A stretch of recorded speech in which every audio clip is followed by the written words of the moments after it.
Eu acho que eu estou bem na frente. Eu acho que eu vou sair um pouquinho de lado. Bom dia. Que a paz de Jesus, essa paz que a gente sempre está almejando, possa estar conosco. E que essa paz nós possamos levá-la para todos os lugares em que nós estivermos. Parábola de hoje, a parábola do filho pródigo. E o nosso... eu acho que eu não... agora. E o nosso querido, amado Mestre Jesus, médico das almas. Nosso irmão acabou de falar de ser enfermeiros. Jesus é o médico e nós somos os enfermeiros a serviço de Jesus. Então, a gente tem que ter paciência com aqueles que estão do nosso lado, tá bom? Mas Jesus, ele proferiu essa parábola junto com outras duas. E na mesma sequência. E Jesus, ele não dava nome para as parábolas. Na realidade, quem começou a dar nome para as parábolas foram os tradutores, que começaram a colocar nome nelas. E Jesus proferiu ela num momento em que ele foi questionado por que eles estavam com algumas pessoas. E quais são as parábolas que Jesus passava? Numa sequência, nós vamos falar da parábola da ovelha perdida, nós vamos falar da parábola da dracma perdida e parábola do filho pródigo. É tudo numa sequência, nós vamos ver que não está depois identificada as parábolas. Nós vamos falar como Jesus falou. Nós vamos estudar elas, vamos dizer assim. Essa última parábola do filho pródigo, ela poderia também se chamar parábola dos filhos perdidos. São dois. Tem aquele que é o Gastão, que gastou tudo a fortuna que ele recebeu do pai, a herança, e nós temos aquele outro que aparentemente é obediente. E nós vamos conversar sobre ele também. Então vamos lá. E tudo começou quando Jesus estava reunido com uma multidão. Um monte de gente que procurava Jesus para a cura da alma. Jesus fez muitos milagres, mas esses milagres não tinham tanta importância, porque ele curou aquela pessoa, foi importante para aquela pessoa. Mas os recados que ele deixou para a humanidade, isso que é importante.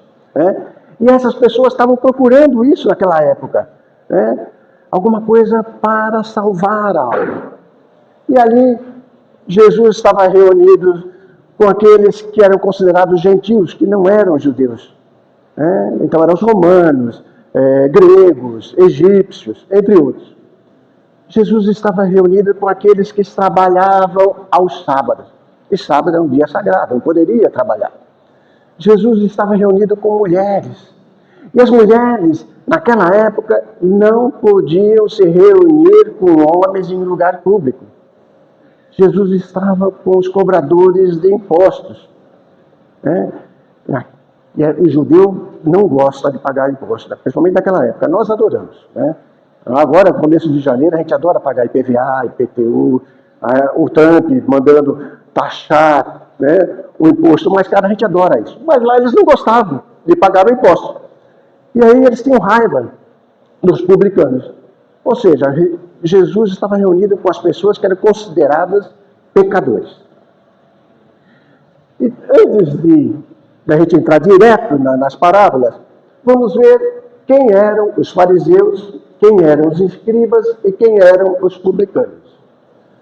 Os fariseus eram uma seita criada por Hilel, cuja função era fiscalizar o povo. Se eles estavam cumprindo as normas, tudo aquilo que Moisés deixou, todas as leis. E aí eles entregavam, eles eram os fiscais do Sinédrio. Aqueles que estavam fazendo alguma coisa errada, eles chegavam e levavam para o Sinédrio, e aí os sacerdotes que iam determinar o que ia acontecer com aquelas pessoas. Os escribas eram os doutores da lei. Eles eram responsáveis por arquivar os pergaminhos e também ensinar as pessoas as leis de Moisés. E os publicanos eram judeus. Judeus que tinham conhecimento, que estudaram, que sabiam matemática Então eles eram aliciados por Roma para cobrar impostos. Então eles eram funcionários de Roma. Eles recebiam até bem para fazer isso. E o que Jesus achava deles? Bom, dos fariseus e dos escribas, Jesus falava que eles eram hipócritas. Porque eles pediam para as pessoas executarem as leis mosaicas, mas eles mesmos não executavam tudo. Então chamava de hipócritas e Jesus chamava eles de túmulos caiados, que eram bonitos por fora, todo limpinho por fora, mas cheio de podridão por dentro. E o que Jesus achava dos publicanos? Que eles eram simplesmente trabalhadores. A gente pode não gostar do imposto, a gente pode não gostar de como o governo age, como que a prefeitura age, nós podemos ter até bronca, reclamar. Mas dos funcionários públicos, eles estão exercendo a profissão deles. Se tem os fiscais olhando umas obras, a culpa não é do fiscal. Agora, se a gente vai fazendo errado, nós temos que ficar quietinho. Então, é o que Jesus falava, eles são simplesmente trabalhadores. Então, o que aconteceu? Os doutores da lei, os fariseus e os escribas, percebendo que Jesus estava reunido com aquela turma, que não eram os judeus, que eram considerados pecadores, eles disseram o seguinte: por que este, aqui não vai estar o este, porque este recebe publicanos e pecadores? E Jesus, ouvindo aquilo, foi dar uma resposta. Só que ele já havia dado uma resposta quando foi questionado em Lucas, capítulo 5, versículo 31. Lá em Lucas, ele já tinha respondido: os sãos não necessitam de médicos. Mas e agora? Aqui, quando eles questionaram novamente Jesus, isso está no capítulo 15. Ele não deu uma resposta pronta. Ele fez com que as pessoas pensassem naquilo que ele estava falando. E aí ele vai dizer estas parábolas. Então eu vou ficar de costas para ler junto com vocês. Qual de vós, tendo 100 ovelhas e perder uma, não abandona as 99 no deserto e vai em busca daquela que se perdeu, até encontrá-la? E achando-a, alegre, a coloca sobre os ombros. E de volta para casa, convoca os amigos e os vizinhos, dizendo-lhes: alegrai-vos comigo, porque encontrei a minha ovelha perdida.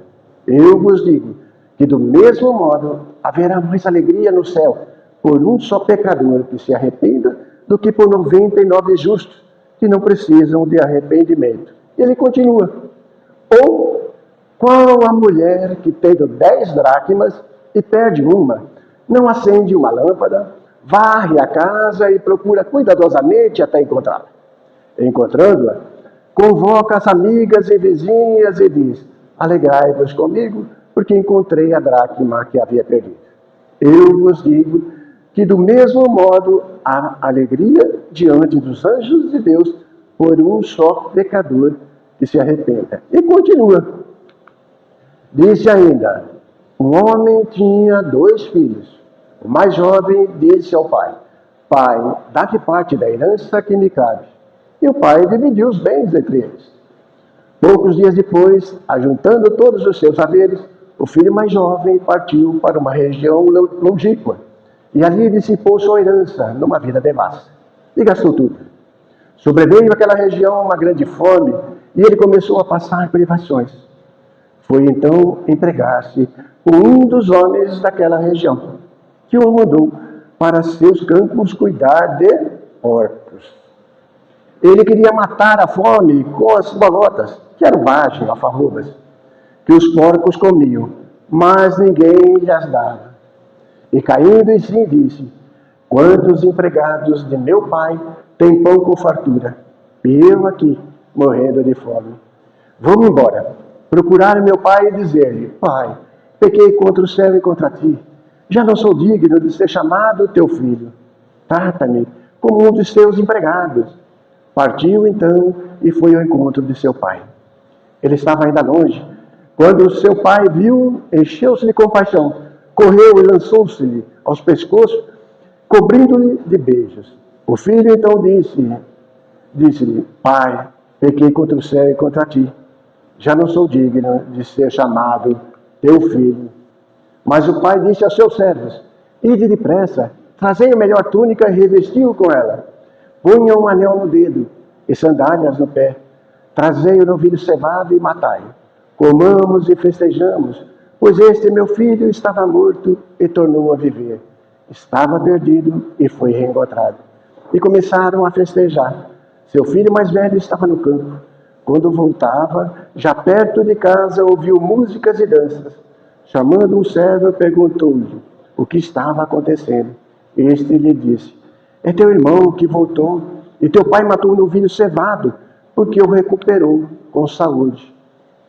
Então ele ficou com muita raiva e não queria entrar. Seu pai saiu para suplicar-lhe. Ele, porém, respondeu ao seu pai, há tantos anos que eu te sirvo, e jamais transgredi um só de teus mandamentos. E nunca me destes um cabrito para festejar com meus amigos. Contudo, veio esse teu filho, que devorou teus bens com meretrizes, e para ele matas um novilho cevado. Mas o pai lhe disse, filho, tu estás sempre comigo, e tudo o que é meu é teu. Mas era preciso que festejássemos e nos alegrássemos, pois esse teu irmão estava morto e tornou a viver. Ele estava perdido e foi reencontrado. E aqui encerra as 3 parábolas. E por que Jesus precisou falar 3 parábolas? Se elas trazem os mesmos significados. Elas vêm trazer o mesmo ensino moral. Mostrar o caminho que leva a Deus, que leva ao Pai. Porque Jesus não estava respondendo apenas aos doutores da lei. Ele estava reunido de pessoas. Ele ia responder para eles, mas queria que todos ouvissem e entendessem.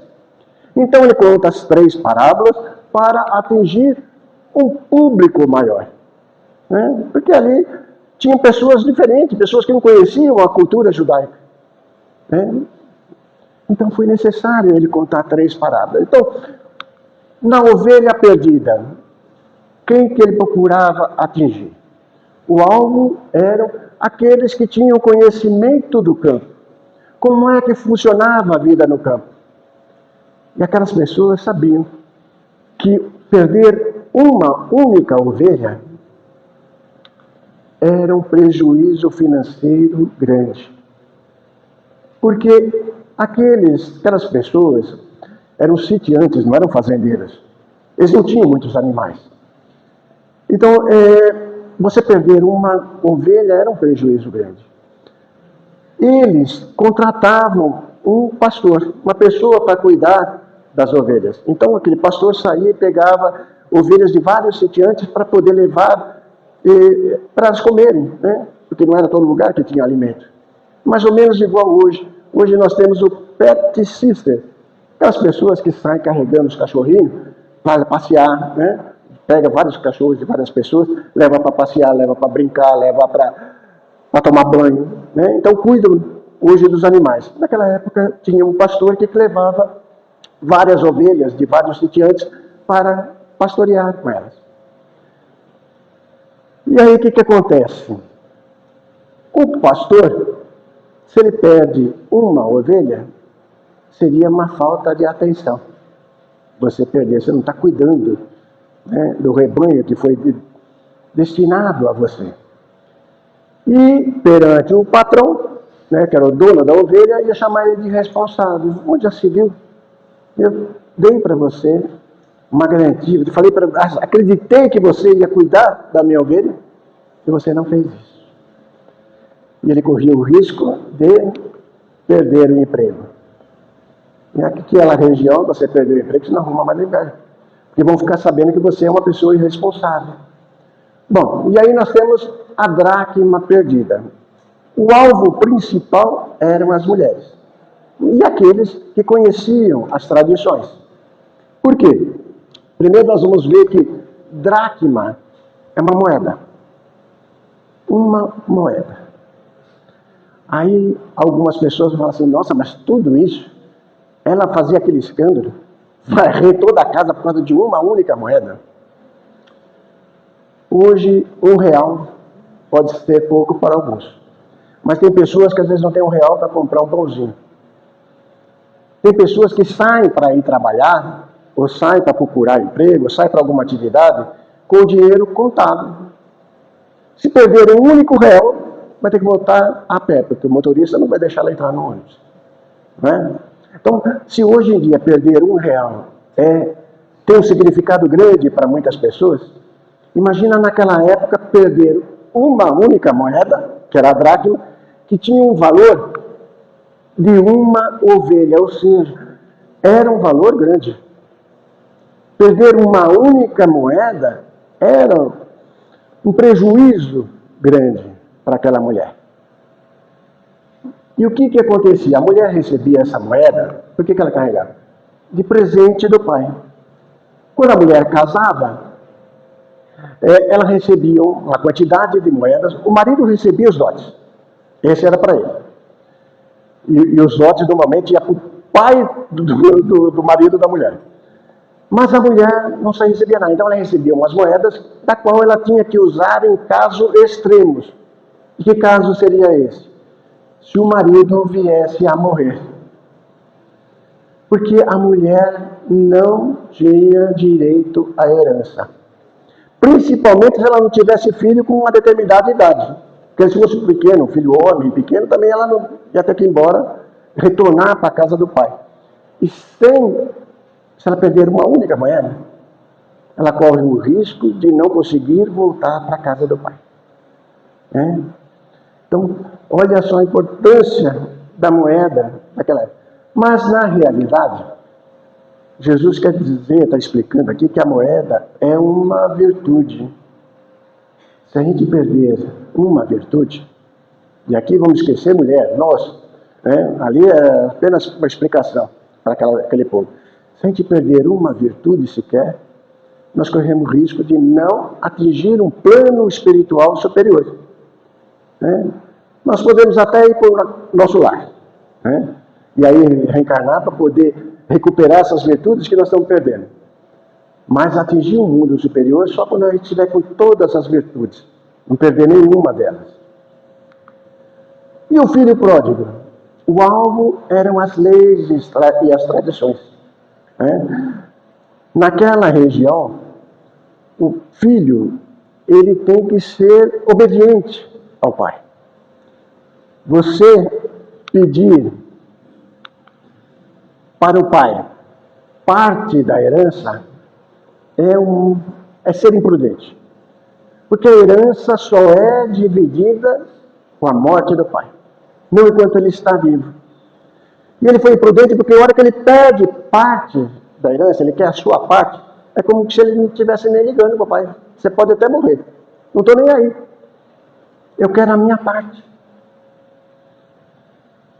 E está sendo audacioso porque se a comunidade onde eles vivem descobrir, ele corre o risco de ser lapidado. Naquela área, naquela região, no Oriente até hoje, é comum as pessoas, os mais jovens, consultar os anciãos, os idosos. Diferente daqui no Brasil, que os jovens quase não consultam os pais, não consultam os avós, não consultam as pessoas idosas, porque falam o seguinte, eles estão ultrapassados, não acompanharam. Muitos jovens acham que os pais estão ultrapassados, que os avós estão ultrapassados, então não perdem conselho. Mas aquele jovem e os jovens de hoje, eles querem liberdade. Eles querem sair de casa o mais rápido possível porque não querem seguir as normas, as leis que são impostas dentro de casa. E eu vou falar para você, não interessa se seu filho está com 30, 40 anos. Enquanto ele estiver dentro da sua casa, quem manda é você. Ele tem que seguir a sua norma, a sua lei. Você quer a sua vida, liberdade, quer chegar a hora que você quer, então vai morar sozinho. Não é assim? A gente tem que já colocar essa norma, porque senão, daqui a pouco eles estão fazendo o que eles bem entendem. E naquela época foi acontecer isso. Ele queria sua liberdade. Ele queria fugir das normas da casa do pai. E aí, com isso, ele está infringindo o 4º mandamento.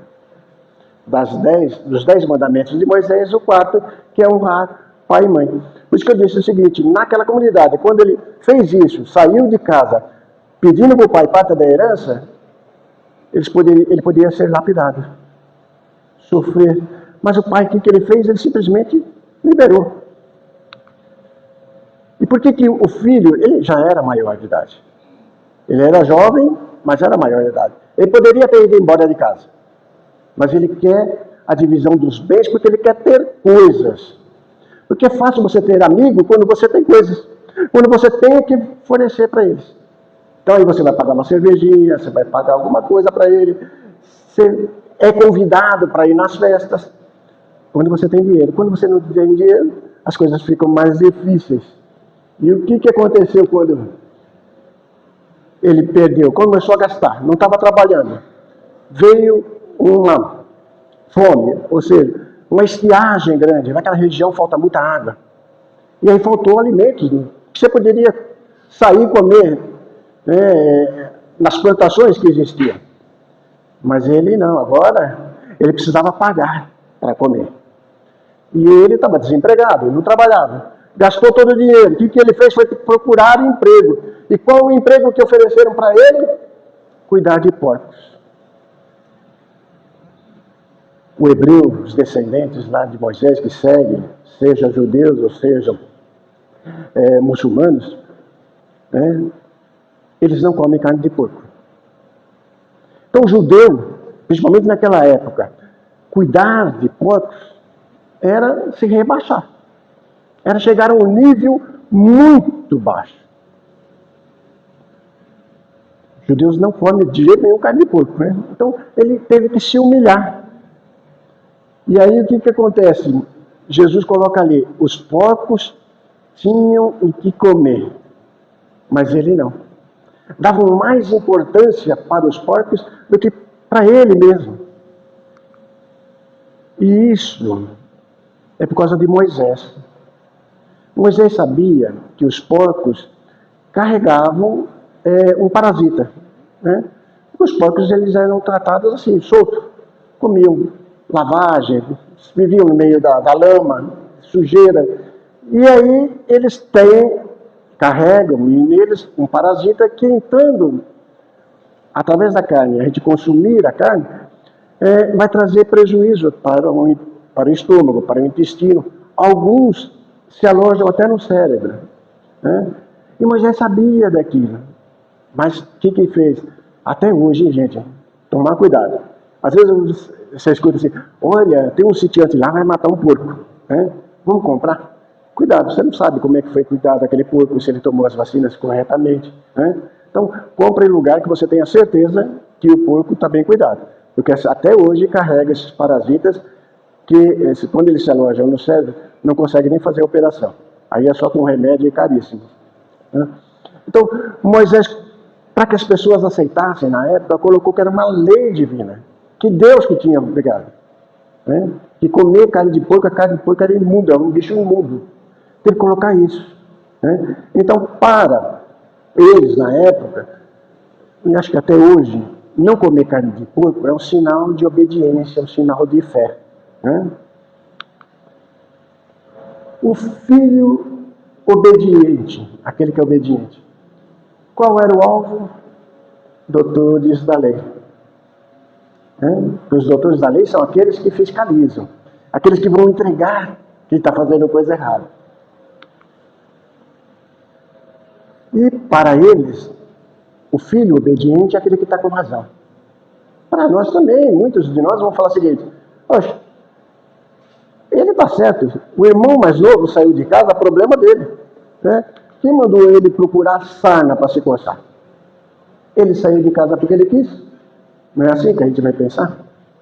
Então muitos vão achar que o filho mais velho, ele é que está com a razão. Ele que está certo. Naquela região, até os dias atuais, o filho mais velho lá no Oriente, e eu não falo só na região ali do deserto, mas inclusive até no Japão, onde se consulta ainda hoje os anciãos, o filho mais velho sempre é responsável pelos pais e responsável pela família na ausência dos pais. Então,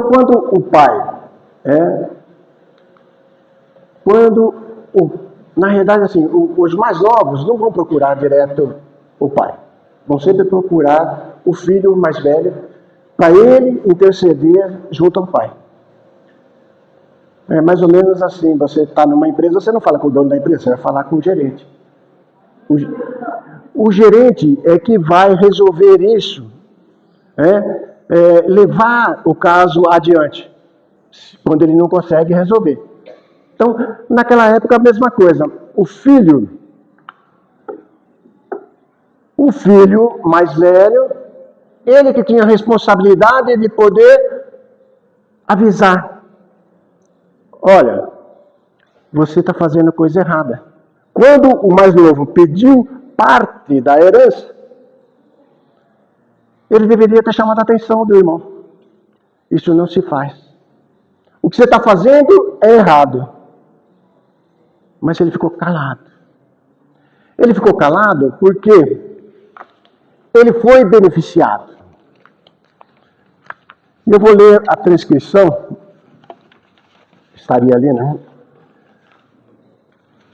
Como ele fala.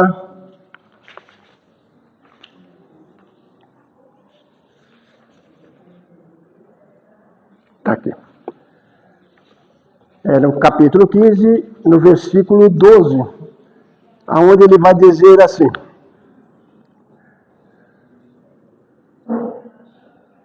Não está mais aqui.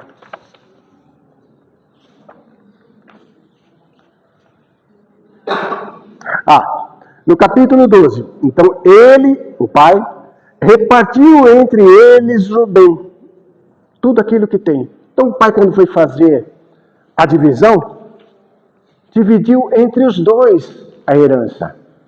Não dividiu apenas para o filho mais novo. Todos receberam, os dois receberam parte. Então ele foi beneficiado. Por isso que ele não chamou a atenção do irmão. Ele ficou quieto. O filho mais velho,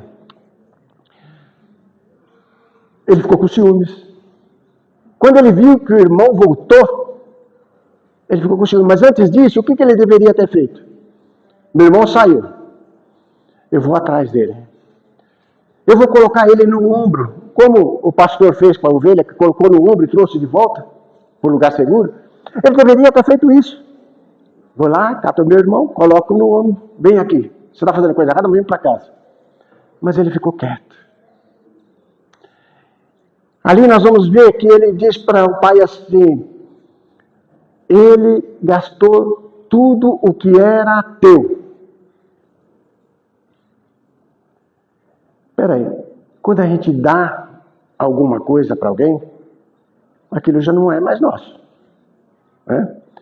O teu filho gastou tudo que era teu. Ou seja, ele já não está considerando o irmão como um membro da família. Às vezes a gente fala assim, o filho está atrasado, a gente fala para a esposa assim: tua filha não ligou ainda. Teu filho não ligou ainda. Porque a gente está com raiva. E ele estava com raiva, por isso que ele fala: teu filho gastou tudo o que era teu. E ele fala: gastou com meretrizes. Como é que ele sabia que o irmão gastou dinheiro com meretrizes? Será que ele estava fazendo como os doutores da lei, fiscalizando o irmão, vendo o que ele estava fazendo errado? E se ele sabia por que ele não foi atrás do irmão, socorrer o irmão. Então, nós vamos pegar um monte de erro desse irmão. Vamos ver na sequência para a gente não fugir da...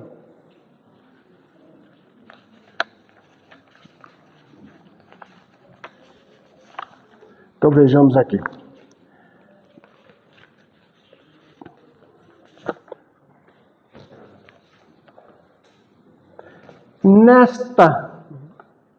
Nessas parábolas, quem é que está perdido? A ovelha, ela estava perdida? Estava, não estava? Mas ela não se perdeu de propósito. Ela foi curiosa.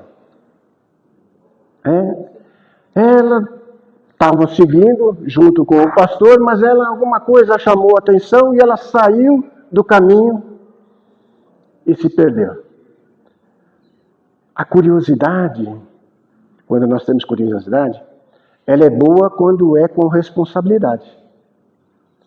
Eu quero saber como funciona isso, eu vou estudar. Então, a curiosidade nos leva a crescer. Mas a curiosidade com tentação, sem responsabilidade, pode levar a gente para caminho errado. E a gente se perder. E quando a gente se perde, é muito mais difícil a gente recuperar. Todos nós temos condição. Todos nós um dia vamos reparar os nossos erros, nesta encarnação ou em outras. Todos os erros é passível de ser resolvido. Mas, ela percebeu. E ela sabia que estava perdida? Ela se perdeu, ela sabia. Quando ela olhou e não viu mais as companheiras, não viu o seu cuidador, o seu protetor, o seu pastor, ela entrou em desespero. E ela pediu ajuda? Certamente ela pediu ajuda. Certamente ela começou a baler, que é o som que ela emite quando está apavorada, quando ela está precisando de alguma coisa. E a hora que ela faz esse som, ela facilita com que o pastor venha e a localize e leve de volta para um lugar seguro. E quando leva para um lugar seguro, o céu entra em festa, diz Jesus. E a dracma? A dracma estava perdida? Estava. Aquela moeda estava perdida. Mas ela não se perdeu sozinha. Alguém perde. Nós perdemos uma moeda. Nós perdemos uma virtude. Porque a virtude está aqui. Ela não se perde sozinha. Nós é que perdemos a virtude. Então, aquela mulher perdeu a moeda.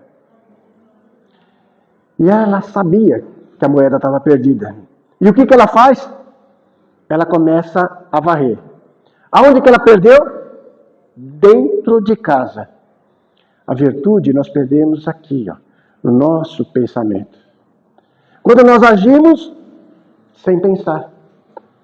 Quando as tentações começam a aparecer, é porque nós estamos nos perdendo. Mas ela pediu ajuda, já que ela sabia que estava perdendo, já que ela sabia que aqueles pensamentos dela estavam errados, ela pediu. E ela pediu como? Através das orações. Ela acendeu uma lâmpada, diz Jesus. Essa lâmpada a gente acende através das orações. Então, quando nós fazemos oração, uma luz de Deus nos auxilia, e aí a gente começa a fazer a limpeza. Ela limpou a casa, ou seja, vai eliminando as coisas erradas que nós temos no pensamento, e a virtude a gente acha. Ela surge novamente. E o filho? O filho mais novo, ele estava perdido? Estava. Ele começou a se perder a hora que o pensamento dele foi: vou sair da minha casa. Eu vou sair das normas, das leis do meu pai. Quero liberdade. Então, a partir do pensamento, ele já estava perdido. Ele sabia que estava perdido? No início, não. Ele não tinha noção que ele estava perdido. E ele começou, então, a gastar. E aí, o que acontece? Ele vai pedir ajuda? Ele vai saber que está perdido no momento em que a dor surge. A dor ali foi a fome. Passar necessidade. A dor nossa são os problemas que vão surgindo na nossa vida. E quando surgem esses problemas, é porque algo está errado.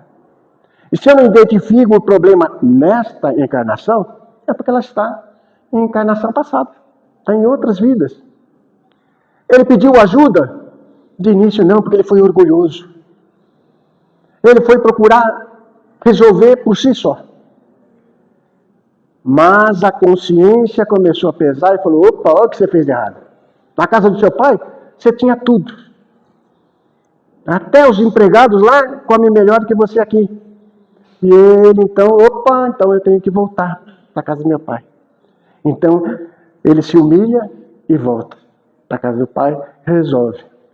O filho mais velho estava perdido. Desde o momento que o irmão pediu para sair de casa, ele começou a se perder. Ele deveria ter chamado a atenção do irmão e não chamou. Ele deveria depois ter ido socorrer o irmão e não socorreu. Ele se perdeu quando ele ficou com raiva do pai de ter aceitado o irmão. Ele sabia que estava perdido? Não. Porque quando você só vê erro dos outros, você não vê erro em você, você não sabe que está perdido. E como que a gente vai descobrir às vezes que está perdido? Porque a gente não percebe. Né? Nós ficamos fascinados. É quando os outros nos chamam a atenção. Quando as outras pessoas nos avisam, olha, você está errando. E normalmente não é amigos, viu gente? São familiares. Porque amigo sempre está dando tapinha nas suas costas, né? Dizendo que você está certo.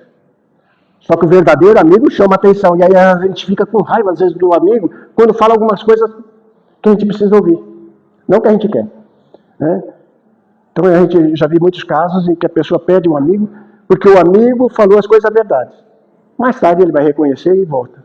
Né? Mas de início fica com raiva do amigo. Então ele não sabia que estava perdido. E ele também não pediu ajuda porque ele não sabe que está perdido. Né? Vamos dar continuidade na sequência? Vamos ver. Quem nós somos nessa parábola? Nós somos a ovelha perdida? Isso é uma reflexão. Cada um só pensar. Nós somos a ovelha perdida que às vezes corre, né, através de uma curiosidade, entra numa tentação, mas quando percebe a gente pede ajuda, pede socorro. Nós somos essas ovelhas que, opa, errei, mas eu preciso de ajuda. E aí a gente começa a gritar por socorro. Nós somos a dracma, aquela mulher, né, da parábola, que pensa, né, um pensamento negativo, que tem aquelas tentações, mas consegue resolver antes de que essas tentações se tornem realidade. Que fique apenas na sua casa. E aí começa a fazer a limpeza para poder se reencontrar. Nós somos ela. Ou nós somos o filho rebelde. O filho mais velho, aliás, né? Que só vê defeito nos outros. Que não vê os problemas que carrega. Quem nós somos? Então, essa é uma reflexão que nós vamos observar em Gênesis, capítulo 1, versículo 26 a 27. Somos imagem e semelhança de Deus. Se nós somos imagem e semelhança de Deus, é porque nós carregamos o DNA de Deus na nossa alma. Nós somos herdeiros de Deus. Quando vocês verem atrás de um caminhão, não sou filho, não sou dono do mundo, mas sou filho do dono, tá certo. Viu? Nós somos herdeiros, nós somos filhos de Deus. E se nós somos herdeiros de Deus, é porque nós carregamos as virtudes dele em nós. Essas virtudes, elas vão aparecer mais tarde. Uns cedo, outros demoram um pouco, mas elas estão em nós. Então, porque aquilo que nos pertence, a gente não perde. O filho mais velho falou assim, ele perdeu tudo que é teu. Então, quando eu dou alguma coisa para alguém, aquilo já não me pertence mais. Quando eu dou um presente, uma camiseta para alguém, eu não tenho que ficar cobrando, poxa, eu não vi você usar ainda a camiseta. Porque é dele, ele faz o que ele bem entender. O Chico recebia um monte de presente. Chico Xavier. Mas não ficava com nenhum, ele doava. Quando ele via que as pessoas estavam precisando, ele doava para comprar cesta básica, para comprar remédio. Então, que possamos entender, né, quem nós somos. Então, que Deus abençoe a todos, hoje e sempre. Feliz 2026.